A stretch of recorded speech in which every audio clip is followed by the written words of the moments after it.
Good morning and welcome to Austin. My name is Sharon Lawler and I'm the coordinator of the Texas Bluebonnet Award. I want to thank you all for coming to the Bluebonnet Author Student Roundtable. With the help of their librarians, our students have worked to create questions and learn all about the 2019 Bluebonnet winner. When these students return to their schools, they can share everything that they have learned from this experience. Now for the introductions. First and foremost, Patricia McCormick, author of Sergeant Reckless. Our student representatives have come from the far reaches of Texas to meet and interview the author. They are Mason Pearson, representing District 1. Clemente Arroyo, representing District 2. James Holland, representing District 3. Elise Gonzalez, representing District 4. Giselle Aguilera, representing District 5. Casara Phillips, representing District 6. Nissy Herrero, representing District 7. Charlotte Baker, representing District 8. Wyatt King, representing District 9. And Luna Rusquiz, representing District 10. Last year, KidLit TV joined us for the first time, and they have returned this year to video this author session. Thank you. Thank you all. In order to create the master list, of which Sergeant Reckless was a part, the 2017-18 selection members are Kay Gooch, I don't know if they're all here, Ryan Cannon, Kate Steffer, Jackie Bridges Shepard, Molly Kyle, Lori Laguna, Lauren Nalepa, Veronica McKay, and Zulema Bewley. The program members who created the readers' theaters, the book trailers, the interview videos, and collected all of the online resources for content were Terry Harkey, Stephanie Anzana, Susie Grissom, Ruth Cook, Sandy Brandon, Jessica Silva, Leslie Baker, and Julianne Bamford. We have new members who have joined since then, and they are Carrie Bresnahan, Devin Weaver, Catherine Harrison, Amanda Gomez, Morgan Brickey, Terry Harkey, and Susan Niffler. And I said that wrong again, I'm sure. Okay, at this time, we will start our interview session. What inspired you to write the book? That is a great question. So I was on an airplane. I was traveling from home from visiting my daughter in college. And it was Veterans Day, which is in November. It's a day that we honor all those who've served our country. And I saw an article about a man who was talking about his favorite buddy from the Army. And his favorite buddy was a horse. And he talked about how he would get up in the morning and make this horse coffee and scrambled eggs. And I instantly thought, there's a really great story there. So I ripped the thing out of the paper and I held on to it for a long time and wasn't quite sure what to do with it. And I finally got in touch with the man, Sergeant Myers, and interviewed him in his home. What made you decide to write a children's fiction book when you usually write novels? That's what I've been asking myself. You know, I have written mostly novels, and they're about very serious topics. I've written about children in war. I've written about children who are under terrible psychological stress, people who are living in bad home situations. this was such a breath of fresh air. It was so fun. And usually when I'll do a book signing with my other books, people will say, "Thank you for writing that book. I can't really say I enjoyed it, but it's an important book and I'm glad you wrote it." With this book, people come up, "I love this book." And I'm like, why? I've been doing this wrong all along. It was really a challenge, though, I'll tell you. When you write a novel, you've got lots of room and you can keep on going with things that you're interested in. You can keep writing. With a picture book, you've got to write it and make it smaller and smaller and smaller till it's just the bare amount of words that are needed to get the story across. So it was a whole different kind of challenge for me. Did you like writing as a kid? Yes, I did. In fact, writing sort of saved my life as a kid. I grew up in a home where everything looked great on the outside. We didn't want for anything. But there was a lot of anger in my house and a lot of stress, and I felt really confused by what was going on in my home. And I found this little space above our garage, and I crawled up there, and I would write in a copybook, those black and white copybooks, all the time. And it was my way of just going away from my real world off into a place that was better temporarily. And I would climb back down the ladder and I would be better able to kind of get along with my family members, do my homework, all the things that I needed to do. So writing really got me centered. I wrote really bad stories, and I'm sorry that my sister isn't here because one of the stories, I used to write plays too, and we would do a Christmas play where Kate, my sister, would be Rudolph the Red-Nosed Reindeer in Act 1, and she would still have all the red lipstick on her nose, and then she would be the Virgin Mary in Act 2, and she looked like a drunken Virgin Mary. Why did you choose to write about this amazing horse? Why did I choose to write about this amazing horse? Because she is amazing, right? Like, she's just an unlikely hero, and everybody counted her out. Like, the men, when they first met her, they're like, she's gonna be too nervous to really be brave in war. She's gonna be too delicate. And what do you know? She really rose to the occasion. And I think that a book like this is about, it touches all of us who've ever been underestimated or overlooked or forgotten, and people would think, oh, she can't do this, she's too young, or he can't do this, he's not strong enough. We all are like Reckless in a certain way. We want to be noticed, and we want to do our part, and we want to step up. So that's why I wrote it. What inspired you to write your first picture book? What inspired me to write my first picture book?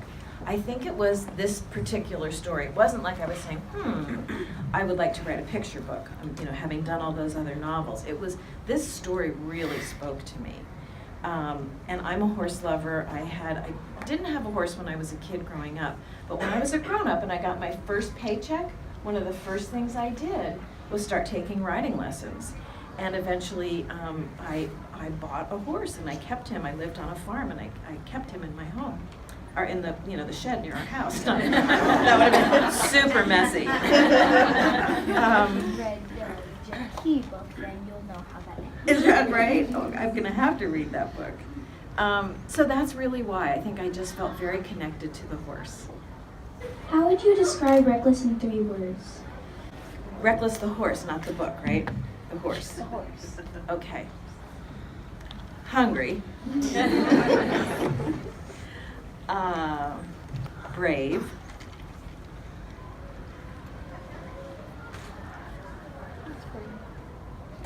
What should the last one be? Still hungry. Still hungry? Always hungry? You're right. Still You're right. Starving. Starving. Yeah. Insatiable. Hungry, brave, and hungry. I think so, yeah. Okay. If the Marines were in battle, when did they have time to play poker? Such a great question. If the Marines were in battle, when did they have time to play poker? So, my husband was a soldier in the Vietnam War, and I always got the impression that war was a constant battle, constant shelling, constant fighting, constant running. There's a lot of downtime. There's a lot of time in between where they have to rest, or where one side gets tired or one side is victorious and things just stop. There's a ton of waiting. Anybody who's been in the Army will tell you that the slogan is, hurry up and wait. Yeah, right? Hurry up and wait. And so they have time to kill. And so they play poker, they play pranks on each other. And I think that your question is really a good one, because one of my hopes with the book was to show the full range of experiences in war, both the fear and the love that the men develop for each other and for Reckless, and the downtime that they have. They're far away from home and they're lonely. Yeah. Can you relate to any of the characters in your book? In this book, right? Can I relate to any of the characters in the book? I relate to Reckless, not because I'm always hungry, although Reckless in particular, because she was at the very beginning of the book, right? She's all by herself, she's hungry, she's crying, she wants to be noticed. I think we've all been in that situation where you're kind of like, hey, look at me, notice me over here. So I relate to that. And then this idea of really wanting to fit in with the gang. She's different as can be. She's a different species. But she really wants to be part of what they've got going on. And I can very much relate to that. What were some of your favorite books in 5th and 6th grade? Oh my goodness. Okay. Well, when I was in 5th and 6th grade, we were pretty much in the covered wagon days. The books that were available to kids my age way back then weren't really specifically for kids, if you know what I mean. They were, like, we read the Cherry Ames books. Anybody here? Okay, love Cherry Ames. So Cherry Ames was a student nurse, and she went off to nursing school and had all these adventures with her friends. She was Cherry Ames Army nurse, Cherry Ames Dude Ranch nurse, Cherry Ames department store nurse.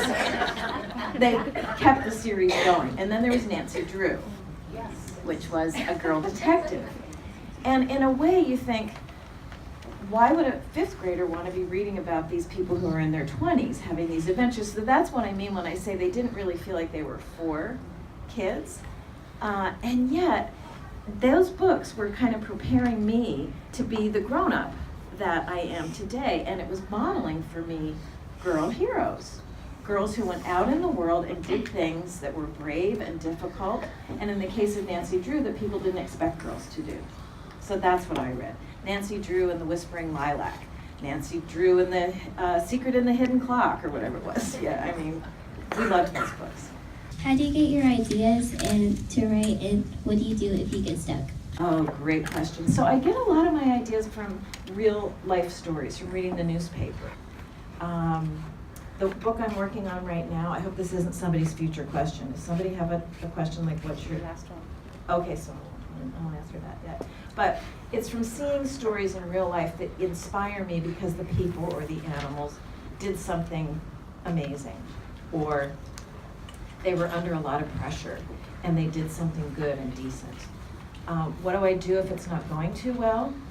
And that happens a lot because you start to think, oh, maybe I'm not that good, or maybe this story is dumb, or maybe I'd like to take a nap, or maybe so there are two things that I do. One is I say to myself, this is your job, and just sit there. One of the great pieces of advice that writers often get is butt in chair. Like, you got to sit down and do the work. It doesn't happen. Inspiration doesn't strike, when you're out on your rowboat with a parasol. It happens when you're in your chair doing your work. So I really do kind of force myself to stay there and work it through. But I also am aware that there are times when staying in my chair and getting all hunched and nervous and critical of myself isn't going to produce anything good. So I do get up and go for a walk. And almost as soon as you get up and move away from your seat, the ideas start to flow again. I also have a girlfriend who's a writer, and in the wintertime, we meet, like I'll say, nothing's happening over at my house, I'm not doing any good work today, and she'll say, me neither, you wanna meet for a hot chocolate. So we try out all the best hot chocolate places in New York. How many books have you written? I think I've written 7 that have gotten published. I have a bunch in my drawer that just never really got anywhere. And I still love them dearly, and I still think of them as books, not as failed attempts. And you never give up hope on them. You always think, maybe if I try it again, I'll find a way in. But I would say 7 that have been published. How did you first hear about Sergeant Reckless, and what made you want to tell his story? Well, it was the newspaper story. That's how I found out about it. And what made me want to tell his story was I felt like he's a hero. She's a hero that nobody knows about. Yeah. And the men who saw something special in her and trained her to do something special, that they were heroes too. And that, who here has a family member who has served in the military? 2 2? or multiple. Okay, yeah. So I feel like we often take for granted the fact that we live in a free and prosperous country, and it's because of the people who have served in our military. And I think it's really important to recognize not just the generals and the people who make the big decisions, but the average people who are, on the front lines half of the time and playing poker some of the time. I mean, it's a real sacrifice to be away from your family to do that kind of work, and you don't know if you're going to come home or not. You don't know. So we need to recognize those people. What are some other careers you consider aside from being an author? Well, because of Cherry Ames student nurse, I thought I might be a nurse, but I actually really hate blood. You too? Yeah. Yeah. I think nurses are incredibly brave in a way that soldiers are too. Like, we really need them, and they get in there and do the things that keep us healthy and keep us safe. But that isn't me. My mother at one point thought it would be good if I was a nun, but that wasn't really right for my personality, if you know what I mean. And the only other career I would like to consider, I would love to be a therapist. I would love to have an office where people come in and talk to me about, their secret wishes and their secret troubles, and we could work things out together. I think that would be really satisfying. How or when did you know you wanted to be a writer? I knew right from the very beginning that this was the thing that made me the most happy and was really satisfying to me. But I didn't know it could be a career. You go out in the world, you see nurses, you see construction workers, you see teachers.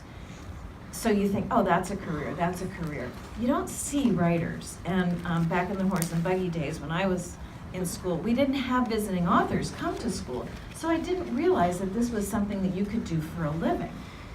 And my parents were very practical, and they wanted me to get an education where I would be able to earn a living. So I studied political science and worked in the government for a while. And again, that did not suit my personality. But I was a reporter for several years, and that was kind of like being a therapist and a writer, because I would interview people about their stories, and they would show up in the newspaper the next day. So that was a way to be a writer and have kind of a way to make a living. And it was when I was working as a writer for the newspaper and for different magazines, and I started doing book and movie reviews. I'm like, wait a second, who writes the books and the movies? I want to do that. So it was kind of a long, logical journey. What's next for you? Oh, so glad you asked. So I'm working on a book right now about a little girl who's 3 years old, and she's deaf. And it's based on a real story. She's a very, very friendly kid. But every time she would try to interact with her neighbors, they couldn't understand her and she couldn't understand them. The entire town learned sign language. the crossing guard, the librarian, everybody. And some people just know how to say hi, or I love you, or hello, Sam, or whatever. But it changed everything for her. And so I'm trying to learn sign language so that I can communicate with her. Do you know a little sign language? A little bit? Yeah. And it's really, I think it's going to be a beautiful book because, again, it's about people coming together to understand each other. Part of, I think, what's behind this book, Reckless, is trying to understand someone who's not like you, trying to connect with somebody from a horse from another species. The efforts that we go to connect with others is what I'm really interested in. When you are writing, what place sets a cozy atmosphere? I love working at home with my cat under my feet. Like I have a little heating pad under my feet because it's cold where I live. And she gets down there and cozies in with me. Very often, though, she doesn't stay there, so she comes up and walks across the keyboard. And it sounds adorable, and it is kind of adorable, but it's also annoying. I don't listen to music. I like everything to be super quiet when I'm writing, because I feel like when I'm listening to music, I'm listening to the creative work of somebody else, and that coming into my head blocks me from the creative work that my imagination might put forward. So, cat and quiet. Uh-huh. Hey, thank you. Gift from El Paso. Thank you so much. Ooh. Bonus. How could Reckless eat beans, chocolate, coffee, scrambled eggs, and toast if she is a herbivore? Herbivore. Question of my dreams. So, who here has had a horse or has, ridden horses? Anybody in this room? Yeah, some people. Horses are notoriously picky eaters, right? They have to be very careful about what they eat. Grass and grains. They're very susceptible to stomach problems. If they eat too fast, like you take a horse out for a race and then he or she comes home and eats a bucket of oats, absolutely will get an upset stomach that could kill them. So they're notoriously sensitive eaters. I don't get it, how she ate all this stuff. It defies understanding, but I think she had known hunger. And so I guess when you've been hungry, you eat things that you might not otherwise eat. It's not in the book, but I'm going to tell you because it's just us. She also drank beer. The soldiers also, when they were playing poker, they would have some beer. They put the beer in a helmet, and she would lap it up. And of course she liked beer because that's grain, right? That would take grain to a horse. Yeah. But she ate things that should have really given her a terrible stomach ache, and they didn't. So I don't get it, but it's part of what makes it really strong digestive. Yeah, she's got an iron stomach, they say. Yeah.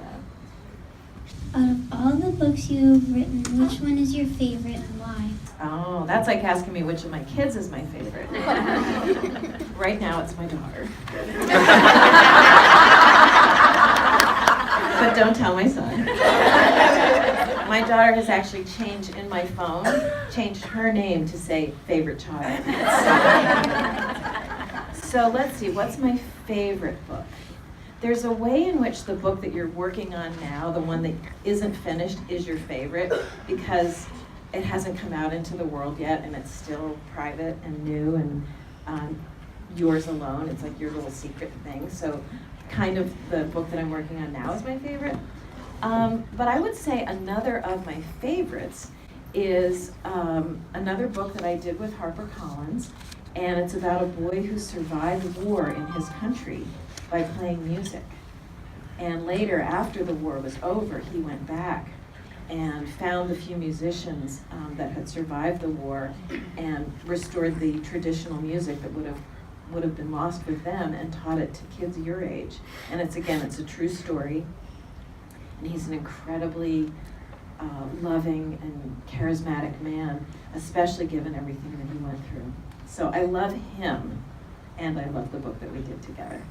And where did you grow up? I grew up in central Pennsylvania, and my neighborhood was maybe 20 miles away from Hershey Park, you know, where they make the Hershey candy. And every so often in the summertime, you could smell the chocolate coming over the neighborhood. Yeah. At the other end of town, there was a Purina Chow plant, which I could more often smell dog chow, goat chow. Horse chow smelled really good. But, yeah, I'm from central Pennsylvania.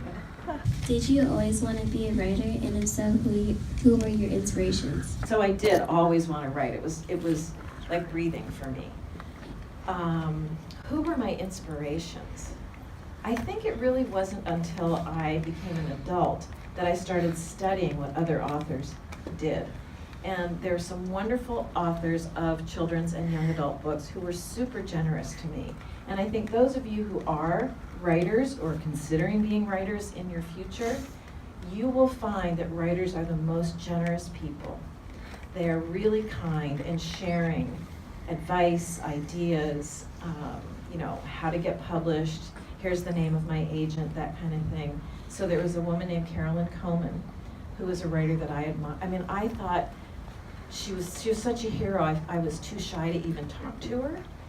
And I took a class of hers, and she took my manuscript and she took me aside and said, this is really good. You know, can I give this to my editor to see if he would like to publish it? I'm like, could you? Yeah.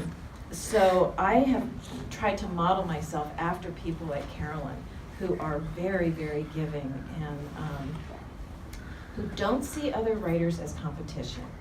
You have to make a decision that the world is big enough for all of us to have a voice, and one person speaking doesn't crowd out another. How long did it take you to write Sergeant Prickles? That's a great question. It took a lot of time, surprisingly, but there's only a few words there. But I wanted to start the book way, way back before the soldiers found him, and I did. I wrote the whole story about how he was owned by a young man who raced her. She was owned by a young man who would race her in the racetracks in Korea. And that his sister stepped on a landmine during the war and lost her leg, and that he had to sell the horse to pay for that. And my editor, who is very, very smart, said, no, the story starts here. You don't want that whole long run-up, and you have to cut that off. And that's hard to do. Whenever you've worked on something, you hate to, you know, not use it. But she was absolutely right. So I think the longest part of the process was making it smaller, and smaller, and smaller, and smaller, until it was just exactly the right length, and also left room for the illustrator to make his contribution, which I have to say, this book wouldn't be the book it is if not for the heart and soul of the illustrator. So, you know, I can be a little bossy. You can ask my kids. I was like, well, tell the illustrator to put a red roof in the beginning and tell him on page 33, you know, she needs to look sad. And my wise editor said, let me handle that. You know, he knows what to do. The illustrator knows what to do. So there was a lot of waiting time while he did his work. And he is brilliant and so full of love. His love is in this book. So it was the long time was the waiting was the hardest part. Did your childhood influence you in the topics you choose to write about? Absolutely. My childhood of feeling not noticed, of feeling underestimated, of feeling like I didn't really have a voice, that the adults weren't really paying attention to what was going on with me, made me feel like I want to write for and about kids who are having that same experience. Can you tell us about a little about your Uncle Don, who you dedicated the book to? My Uncle Don. Uncle Don was a Marine, a lifelong Marine. He is such a sweet and gentle person. It was very hard for me as a kid to be like, Uncle Don's a soldier? The harshest language he ever uses is Jiminy Crickets. And he was somebody who just loved me. And, you know, when I talk about feeling like there were adults in my life who weren't paying attention or didn't really get me, he really, really did. And he's like a second father to me. We're not related, he's not really my uncle.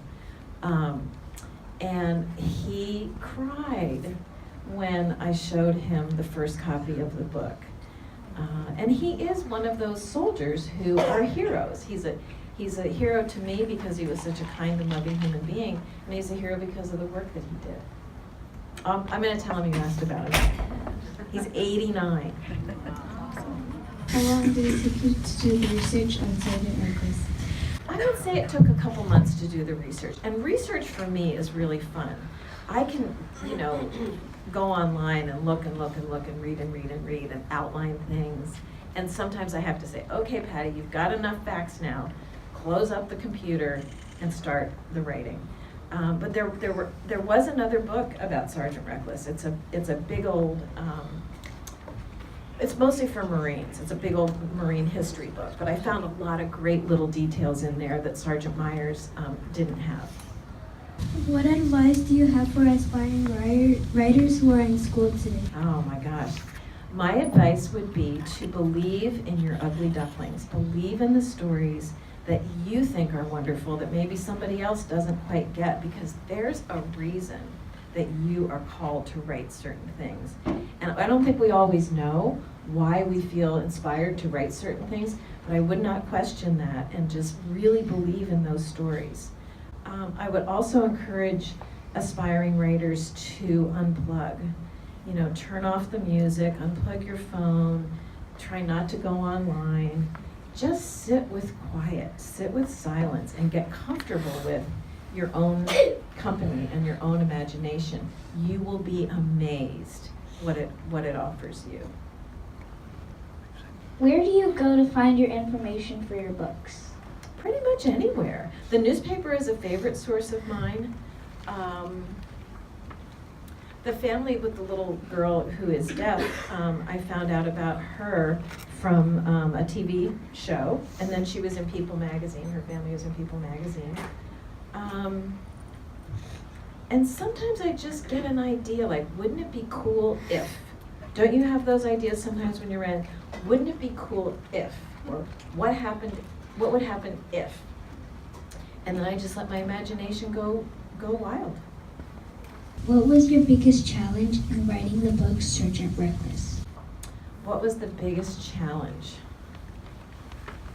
I think it was important to balance the humor with the serious part of the story, which is the war and is the danger that she was in and that the soldiers were in. That I didn't want to make light of the fact that, you know, she ate all these crazy things. I think that's what makes her likable and makes her a character. But, you know, we got to remember they were in harm's way for a long time, all of those soldiers and this little horse. So it's kind of a balancing act. One more question. Okay.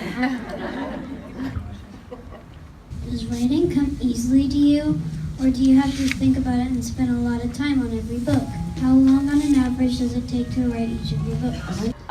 Sometimes it comes easily, but most times not.